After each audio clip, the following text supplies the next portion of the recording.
Last ಎಂದು ಕೊಟ್ಟುಬಿಟ್ರೆ ಈ commercial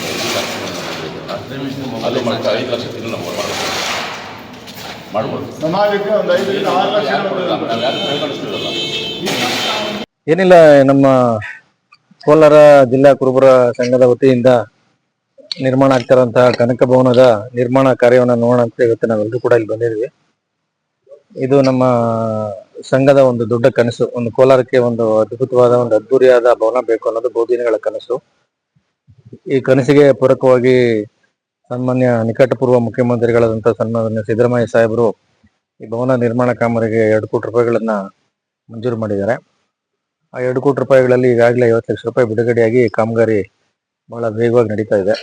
ಇದಕ್ಕೋಸ್ಕರ ನಾನು ಸನ್ಮಾನ್ಯ ಸಿದ್ದರಾಮಯ್ಯ ಸಾಹೇಬರಿಗೆ ಮತ್ತೆ ನಗರಾಭಿವೃದ್ಧಿ ಸಚಿವರಾದಂತಹ ಡಾಕ್ಟರ್ ಯತೀಂದ್ರ ಸಿದ್ದರಾಮಯ್ಯ ಅವರಿಗೆ ಜಿಲ್ಲಾ ಕುರುಬರ ಸಂಘದ ವತಿಯಿಂದ ವಿಶೇಷವಾದಂತಹ ಕೃತಜ್ಞತೆಗಳನ್ನ ಸಲ್ಲಿಸ್ತೇನೆ.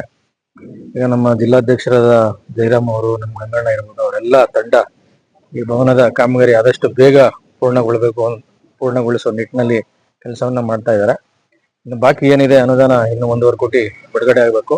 ಈ ವಿಚಾರದಲ್ಲಿ ನಾನು ಸನ್ಮಾನ್ಯ ಸಿದ್ದರಾಮಯ್ಯ ಅವರು ಮತ್ತೆ ಡಾಕ್ಟರ್ ಯತೀಂದ್ರ ಸಿದ್ದರಾಮಯ್ಯ ಅವರ ಗಮನವನ್ನು ಸೆಳೆದು ಆದಷ್ಟು ಬೇಗ ಈ ಕಟ್ಟಡ ಕಾಮಗಾರಿ ಪೂರ್ಣಗೊಳ್ಳೋದಕ್ಕೆ ಏನು ಅನುದಾನ ಇದೆಯೋ ಅದನ್ನ ಬಿಡುಗಡೆಗೊಳಿಸೋದಕ್ಕೆ ನನ್ನ ಕೈಲಾದಂತಹ ಪ್ರಾಮಾಣಿಕವಾದಂತಹ ಪ್ರಯತ್ನವನ್ನ ಮಾಡ್ತೀನಿ ಅಂತ ನಾನು ಸಂದರ್ಭಕ್ಕೆ ಇಷ್ಟಪಡ್ತೀನಿ.